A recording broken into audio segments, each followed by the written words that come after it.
আমাদের অবদানটা এত বেশি যে আমরা ছাড় দিতেও প্রস্তুত। আমরা চাই নতুন বাংলাদেশ গড়তে। বাংলাদেশ জাতীয়তাবাদী ছাত্রদল একটা বৃহৎ সংগঠন, আফ্রো এশিয়ার সবচেয়ে বড় সংগঠন।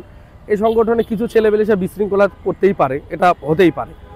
এদিক দিয়ে আমাদের কেন্দ্রীয় নির্দেশনা দিয়েছে প্রেস রিলিজে, যদি আপনারা দেখে থাকেন। সেটা হচ্ছে, প্রথম হচ্ছে যে যেহেতু আমরা শাহবাগ অঞ্চলটা হচ্ছে একটা হাসপাতাল এবং সবচেয়ে বলেছে ঢাকা শহরের সবচেয়ে ব্যস্তবহুল রাস্তা, সেখানে আমাদের পিজির মানে বাংলাদেশ মেডিকেলের যে রোডটা কাটাবন থেকে শুরু করে আপনার যে ব্যাংক পূবালী ব্যাংকের যে গলিটা আছে, যে রাস্তাটা আছে, এটা থেকে শুরু করে ওই পুরোটা রাস্তাটা ফাঁকা থাকবে, এখানে কেউ থাকবে না অ্যাম্বুলেন্স চলাচল করার জন্য।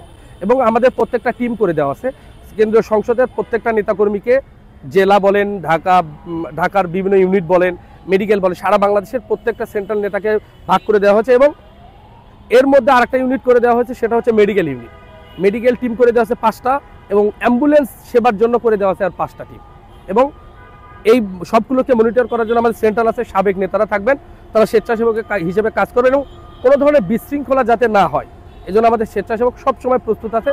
এবং আমাদের জাতীয়তাবাদী ছাত্র দলের সুপার 5 এর সবসময় মনিটরিং হবে। এবং আপনারা জানেন যে নতুন যে ড্রোনের মাধ্যমে দেখা হবে যে কে কোথায় গেছে। এবং আপনি হয়তো পত্রিকার মাধ্যমে জেনে থাকবেন যে আমাদেরকে যে কোনোভাবে ঢাকা বিশ্ববিদ্যালয় এরিয়া অ্যাভয়েড করা মানে করতে বলা হয়েছে। এবং এই দিকে যে দক্ষিণের যে অঞ্চলগুলো তারা অন্য দিক দিয়ে যাবে, কিন্তু ঢাকা বিশ্ববিদ্যালয় এরিয়াতে এবং এনসিবি যেখানে প্রোগ্রাম করবে বা আলাদা কোনো সংগঠন যেখানেই প্রোগ্রাম করুক আমরা সেটা এড়িয়ে যাব, যাতে তাদের সাথে বিন্দু মাত্র।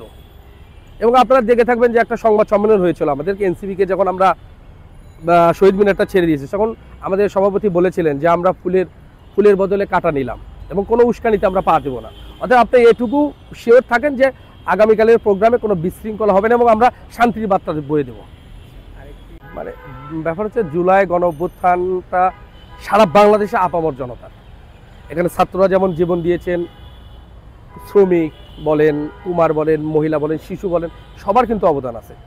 আমরা যখন জুলাই গণ অভ্যুত্থান বা আগস্ট গণ অভ্যুত্থানের সবার আগে যে প্রেস রিলিজ দিয়েছিলাম মাসব্যাপী, সেখানে আমার প্রথমে শহীদ মিনারে কিন্তু 3 তারিখে ছাত্র সমাবেশ, সেটা কিন্তু সবাই জানতো। তারপরে এনসিপিরা বারবার যখন আমাদের ছাত্র দলের নেতৃবৃন্দের কাছে রিকোয়েস্ট করেছেন, তারা সেটা আমাদের হাইকমান্ড, আমাদের তারুণের অহংকার জনক তারেক রহমানের সাথে আলোচনা করেছেন এবং আলোচনা করার পরে উনি যখন সায় দিয়েছেন, হ্যাঁ তোমরা ছেড়ে দিতে পারো।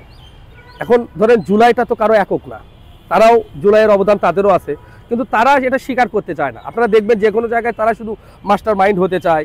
ইভেন আপনি দেখেন তাদের কোন ছাত্র নেতাটা আহত হয়েছেন, আপনারা নিজেরাও গণমাধ্যমে দিয়েছেন, আমাদের সভাপতি তার হাতে গুলি লেগেছেন, সেক্রেটারি প্রথম বাংলাদেশ জাতীয়তাবাদী ছাত্র দলের সেক্রেটারি প্রথম বাংলাদেশে যে কারফিউ দিয়েছিল, সে কারফিউ ভেঙে প্রথম মিছিলটা করেছে বাংলাদেশ জাতীয়তাবাদী ছাত্র দলের সেক্রেটারি। আমাদের অবদানটা এত বেশি যে আমরা ছাড় দিতেও প্রস্তুত। আমরা চাই নতুন বাংলাদেশ গড়তে, কারণ আমরা সারা বাংলাদেশের প্রতিনিধিত্ব করি। আপনি একটা প্রশ্ন করেছেন যে এনসিপি একটা জাতীয় সংগঠন বলে একটা দলের মতো, আর সেখানে আমরা ছাত্র সংগঠন। আমাদের দলের প্রতিষ্ঠাতা শহীদ রাষ্ট্রপতি জিয়াউর রহমান বাংলাদেশটাকে নতুন করে শুরু করেছেন, দেশনেত্রী বেগম খালেদা জিয়া সেটাকে পুনর্নির্মাণ করেছেন। এবং আমরা আধুনিক বাংলাদেশ দেখতে চাই, যেখানে রেইনবো নেশনের কথা বলেছেন তারেক রহমান। আমরা সেই রেইনবো নেশন এবং জাতীয় ঐক্যের সরকার, আমরা তাদেরকে সাথ দিচ্ছি, আমরা তাদেরকে বুঝাচ্ছি যে আমরা দেশের প্রয়োজনে সাথ দিতে প্রস্তুত। তোমরা যদি সেটা গ্রহণ করো, ওয়েলকাম।